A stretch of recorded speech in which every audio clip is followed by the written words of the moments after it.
TV조선 건강 다큐 손범수와 함께 100세 더하기 특별한 숫자로 시작합니다.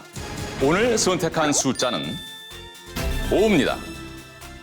우리 신체 장기인 간과 관련이 있는 숫자인데요. 그중에서도 지방간과 매우 깊은 연관이 있습니다. 바로 중성지방이 간의 5% 이상 쌓이게 되면 지방간이 된다는 뜻입니다.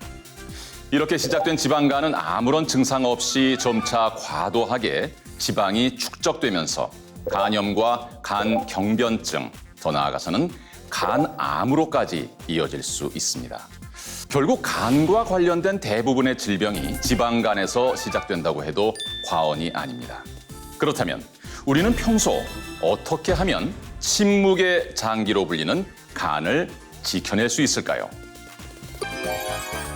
침묵의 장기라 불리는 간 건강에 대해서 알아보는 시간 마련합니다. 오늘도 혹시나 했는데 역시나 추혁진 씨와 함께합니다. 안녕하세요. 미스터츄 추혁준입니다. 그렇지 않아도 오늘 주제가 간이라는 얘기를 듣고 제가 살짝 미리 예습을 좀 해왔습니다. 오, 그래요? 공부를 다 해왔단 말입니까? 이게 제가 다 긴장이 되는데 어디 한번 들어볼까요? 공부한 내용 좀 말씀해 주시죠. 네. 비위를 맞추기 위해서 중요한 것을 아낌없이 줄 때 간도 꺼내준다라는 얘기를 많이 하잖아요. 그렇죠. 또 간이 부었네, 부었어 라고 얘기를 한다거나 간도 쓸개도 없다라는 표현을 쓰기도 하고요. 아하. 생각해 보니까 우리가 일상생활에서 자주 사용하는 말에 간과 관련된 관용구나 속담이 꽤 많더라고요. 맞습니다. 많습니다. 예. 그래서 제가 내린 결론은요. 간은 절대 침묵의 장기가 아닐 것이다 라는 저의 생각입니다. 아, 간과 비유되는 말들이 많다 보니까 결코 침묵하고 있지 않다. 우리 주변에서 간이 뭔가 소리를 내고 있다. 이런 뜻이 아닐까 싶은데 이거에 대한 진위는 이분들께 여쭤보는 게 좋을 것 같습니다. 자, 두 분의 전문가 선생님 초대했습니다.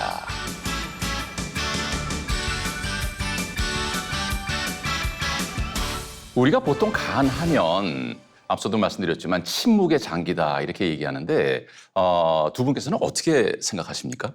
네, 간이 침묵의 장기로 불리게 된 것은 신경세포가 없어 문제가 발생하더라도 거의 자각 증상이 느껴지지 않기 때문입니다. 간암 환자를 살펴봐도 국내 환자의 약 70%가 이미 상당히 진행된 상태에서 간암이라는 사실을 알게 되는데요. 간은 우리가 모르는 사이에 병이 진행돼 손댈 수 없이 악화된 후에야 발견되는 경우가 많습니다. 네. 그렇다고 또 마냥 방치할 수 없는 것이 바로 간입니다. 간은 오른쪽 복부 위쪽에 위치하며 갈비뼈가 보호하고 있는데요.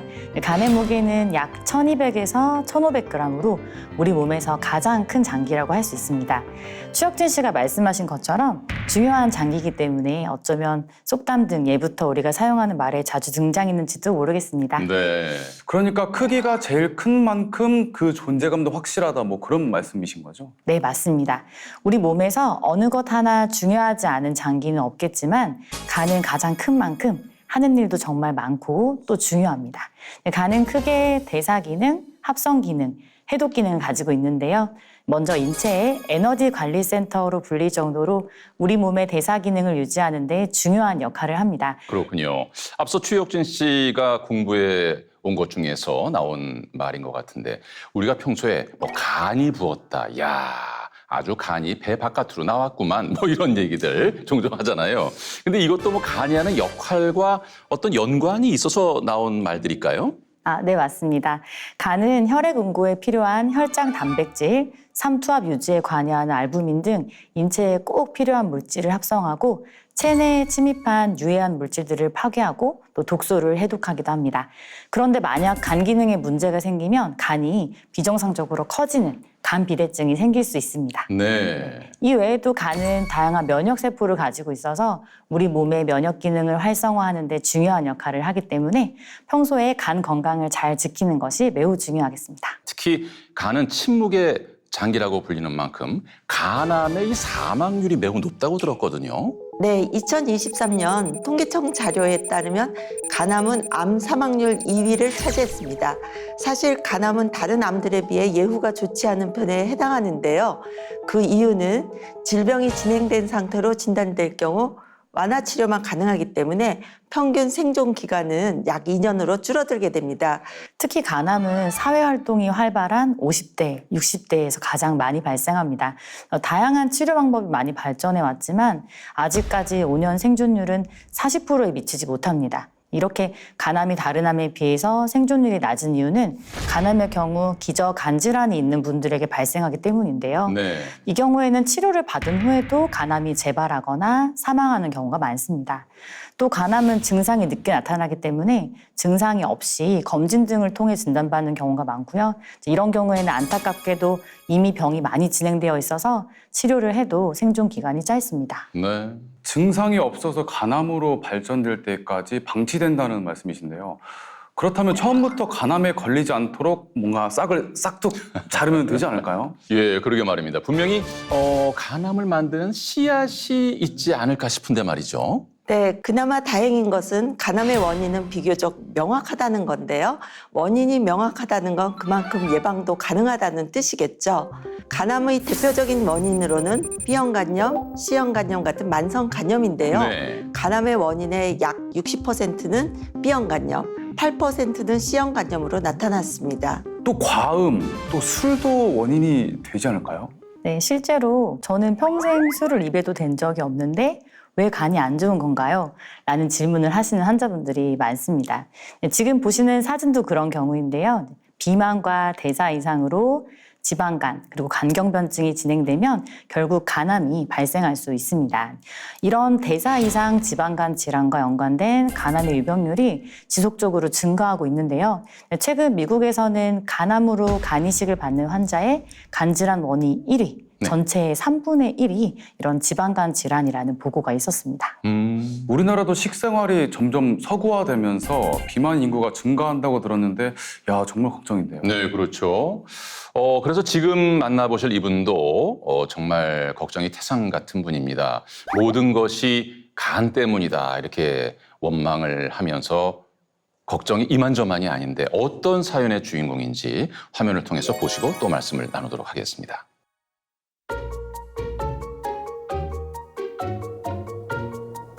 남들보다 늦게 하루를 시작한다는 특별한 사연의 주부를 찾았습니다.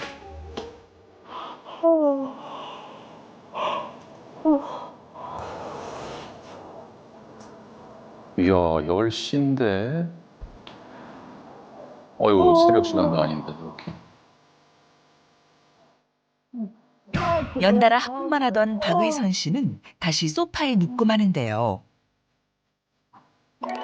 어제 힘든 일이라도 있었던 걸까요? 강아지가 몸을 핥으며 일어나라고 깨워보지만 미동도 없습니다. 이렇게 해서 시간이 계속 흐르는 겁니까? 이야, 이거 뭐 해가 중천에 뜰 때까지 소파에 누워서 도통 몸이 개운하지 않아 보입니다. 계속 피곤해 보이시네요. 아유, 어떡해.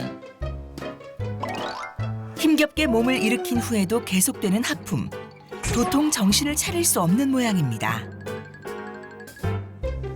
어머니 몸이 안 좋으세요? 몸이 딱히 뭐 안 좋은 건 아닌데 매일 자도 피곤해요. 그래서 막 오후까지 늦게까지 잘 때도 있고 일어나는 거가 너무 힘들어요. 이제 일어나신다. 아이고. 천근만근입니다. 연신 하품을 하며 그녀가 향한 곳은 주방에 약통이 있는 곳. 뭔 약이 이렇게 많으세요? 당뇨약, 고지혈증, 또 혈압, 간 수치 내려주는 약, 또 위장도 안 좋아서 위장약, 또 뭐가 있는지 저도 잘 너무 많아서 이제 모르겠어요. 외우지도 못해요. 결국 빈속에 여러 개의 약을 한꺼번에 털어넣는 그녀. 의선 씨는 어쩌다 이렇게 많은 약을 먹게 된 걸까요? 약이 쌓여 있으시네. 이게 살찌면서 제가 이제 시작됐죠. 제가 130kg까지 나갔었거든요. 그래서 인생 최고의 몸무게를 찍고 또 그 뒤로 이제 40대 초반 올라오면서부터 막 몸이 여기저기 막 아프더라고요. 고혈압, 뭐 당뇨병, 고지혈증, 뭐 이제는 간 수치까지 안 좋다고 하고 뭐. 그래서 병원에서 선생님이 좀 살 좀 빼라고 그렇게 얘기해 주시니까 아, 내가 진짜 심각하구나. 그래서 인지하고 조금 뺀 거예요. 조금 뺐는데도 아직도 멀었죠. 비만이 되면서 높아진 혈당. 하지만 마음만 먹으면 언제든 살을 뺄 수 있을 거라 믿었는데요. 결혼 전까지 날씬한 몸매를 유지했기 때문입니다. 야, 예전 모습과 지금 정말 많이 다르군요. 하지만 마음과 달리 현실은 가혹했습니다. 임산부인 줄 알겠네. 특히 복부 비만이 가장 문제. 막 비만이 이렇게 되고 나서 혈당이 엄청 높아졌어요. 그래서 혈액 검사를 정기적으로 하는데 어느 날 간 수치까지 막 엄청나게 높아졌더라고요. 그래서 병원에서 하는 말이 당뇨하고 간하고는 연관이 많다 뭐 이렇게 말씀하셔가지고 뭐 혈당만 높을 때는 그렇게 피곤한 건 몰랐는데 간 수치가 지금 높다고 하고 나서 그 뒤로는 보면 삶의 의욕도 없고 하루 종일 피곤하고 자고 일어나는 것도 너무 힘들고 그래요. 결국 체중 감량을 위해 다이어트를 시작. 걷기 운동을 실천했는데요. 사실 저 정도 속도는 살을 빼기에는 너무 느리고요. 네. 근데 또 강하게 하려면은 무릎에 지장이 가니까 결국은 아쿠아로빅 같은 거를 하셔야 될 것 같은데. 네. 결국 체중은 더 증가. 대인기피증까지 생기고 말았습니다. 제가 예전에는 뚱뚱하고 막 이렇게 비만이라는 게 밖에 나가기도 창피하고 그랬는데 지금은 어디 가서 이렇게 간 수치 어떻게 되냐 뭐 이런 얘기 하는 게 너무너무 싫어요. 누가 들으면 막 저 여자 막 뚱뚱해가지고 술도 먹는 거 아니야? 술도 저렇게 얼마나 먹길래 간까지는 안 좋아? 이렇게 얘기할 거 아니에요. 근데 저는 사실 술은 잘 안 먹거든요. 근데 제 간 수치가 막 큰 병원에 가야 될 정도로 위험하다고 했을 때 저는 처음에 검사가 잘못됐다고 생각했어요. 간 수치 나쁘다는 거는 막 술 많이 드시는 아저씨들한테만 생기는 거잖아요. 지금도 저는 잘 이해가 안 가요. 간 건강이 나빠진 후부터 나타나기 시작한 다양한 증상들. 혈액순환도 안 되니까 이제 온몸이 또 뭐 저리고 쑤시고. 아이고. 땡땡 부으시나 보다. 아, 저 파스 붙이는 것도 뭐 사실 순간이죠. 어떻게 보면. 맞습니다. 근육통에 시달리는 것은 기본. 피부까지 나빠졌습니다. 제가 다른 건 몰라도 피부는 진짜 좋았거든요. 근데 요즘에 이상하게 뭐 때문인지 피부까지 안 좋아지더라고요. 그러니까 뭐 더 밖에 나가기도 싫고 막 피부가 이러지니까 친구들도 만나는 거가 꺼려져요. 그렇다면 평소 그녀의 식단은 어떨까요? 요즘은 손수 식사를 차려 먹는 것도 힘겨워 혼자 있을 땐 주로 배달 음식을 이용하는데요. 아하. 배달 어플을 또 하하, 저런 또 유혹을. 오늘 그녀가 시킨 메뉴는 뭘까요? 맛있겠다. 바로 햄버거 세트입니다. 체중 감량을 해야 하는데 고칼로리 햄버거라 괜찮을까요? 제가 그래도 하루에 1일 1식을 하기 때문에 이게 다 칼로리 계산이 된 거라서 탄수화물도 이거 제로 칼로리고 하루 한 끼 먹는데 뭐 먹고 싶은 거 먹으면서 칼로리, 뭐 당 이런 거 제가 제한하면서 먹고 있어요. 당뇨약을 드시면서 하루 한 끼니 드시는 거는 굉장히 위험할 수 있습니다. 아, 네. 갑자기 저혈당 상태가 일어날 수도 있고요. 예, 그게 나름대로는 굉장히 잘하고 있다고 지금 뭔가 좀 자부심을 계획을 느끼는 세우신 것 것 같은데 사실은 죄송하지만 옳지 않은 식습관이네요. 다이어트를 위해 1일 1식을 실천한다는 그녀. 하지만 오늘 소화가 잘 안 되세요?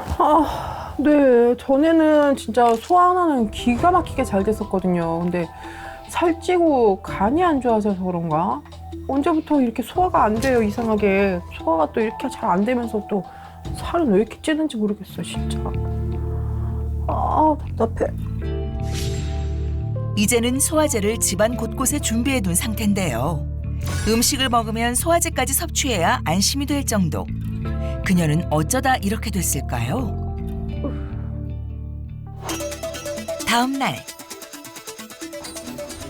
의선 씨가 정기 검사를 위해 병원을 찾았습니다. 각종 대사 질환은 물론 간 건강에 적신호가 켜진 후 병원 찾는 일이 많아졌는데요. 오늘은 간 초음파 검사도 실시했습니다. 간하고 콩팥의 밝기를 비교해서 간에 지방간이 있는 걸 알 수가 있는데 크게는 3단계로 나눕니다. 경도, 중등도, 심각. 이 정도면 중등도에서 심각 정도 단계에 해당하는 지방간이 있다고 볼 수 있어요. 이미 의선 씨의 지방간은 심각한 수준. 혹시 복부 비만이 영향을 준 걸까요? 전문의와의 상담을 직접 들어봐야겠습니다. 혈액 검사한 것도 결과를 보면 여전히 간 수치가 높습니다. 간에 있어서 염증은 계속되고 있는 상태로 파악이 되고, 또한 더 중요한 것은 당화혈색소라고 하는 당뇨 정밀 검사 수치가 지난번보다도 오히려 더 올랐어요. 당뇨가 더 악화된 것으로 판단이 됩니다. 어느 정도가 정상범입니까? 일단 6.0 미만을 저희가 정상으로 보는데요. 네, 14.1이면 상당히 높네요.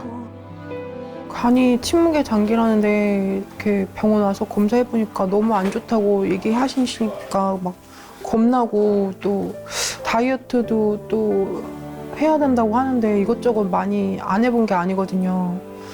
뭐 약도 먹어보고 운동도 해보고 했는데 이게 쉽게 내 마음대로 빠지거나 이러지 않아서 어떻게 해야 될지 진짜 너무 막막해요. 네, 지방간으로 일상생활이 무너진 사연 만나봤습니다. 야, 정말 그 체중이 증가하면서 질병이 하나둘 늘고 지방간까지 생겼죠. 근데 보니까 이게 참 보통 심각한 게 아니네요. 저도 지방간 이름만 들어봤지 어떤 건지는 정확히 몰랐거든요. 네. 정상적인 간에는 지방이 5% 미만으로 존재합니다. 그런데 지방간이라고 하면 간 무게의 5% 이상의 지방이 간에 침착된 경우를 의미하는데요. 네. 특히 지방 중에서도 중성지방이 간세포에 축적된 상태를 말합니다. 즉 지방간은 음식물을 섭취해서 생긴 지방질을 원활하게 처리하지 못해서 발생한다고도 볼 수 있습니다. 네. 여기 간 모형이 준비되어 있는데요. 여러 형태의 간질환 상태를 나타내고 있습니다. 지방간은 보시는 것처럼 간에 지방이 침착되어서요. 전체적으로 노란 빛을 띠고 또 이렇게 비대해지게 됩니다. 화면 속 주인공처럼 비만, 인슐린 저항성, 유전적 요인 등에 의해 발생하게 되고요. 고혈압, 당뇨, 고지혈증 등의 대사 이상을 동반하는 경우가 많습니다. 문제는 지방간을 질병이라고 생각하지 않고 쉽게 넘기는 경우가 많다는 건데요.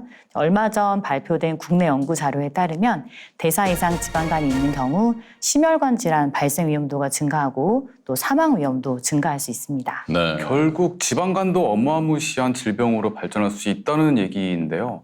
정말 지방간이 간암까지 될 수 있는 건가요? 대부분이 다 그런 건 아니겠지만 건강한 간이 간암이 되는 과정을 살펴보면 지방간에서부터 시작된다고 볼 수 있습니다. 그러니까 결코 지방간을 무시할 수는 없는데요.